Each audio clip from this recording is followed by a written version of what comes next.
My name is Dipanshu Kane.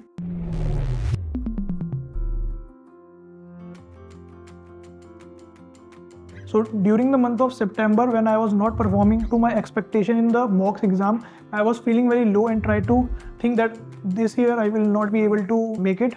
But then the session by Dikshant sir was very helpful for me.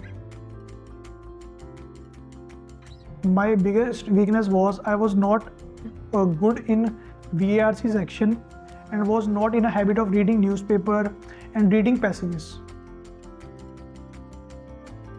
Some subjects in which I was weak, it focuses more on that, and some subject which I was already doing good, I tend to give less importance to them and ultimately score good.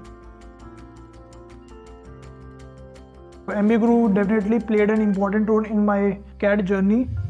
I believe that the motivation and the support which they provide helped me, not from teachers, my mentors, but also from Dikshant sir as well. The session they conducted online regarding mocks, so it really helped. My journey with MBAGuru was pretty good.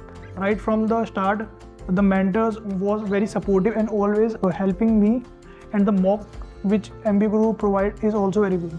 So I received call from IIM Ahmedabad, IIM Lucknow, IIM Kozhikode, and all the IIM CAP along with IIM Shillong and SIIM Pune and HCM Ahmedabad. I first think about MBA or CAT in my first year of my college. MBAGuru was not in my list, so I got to know by doing a counseling, and after that the adaptive coaching that they provide is the best thing I like about them, and I can learn out on my own pace.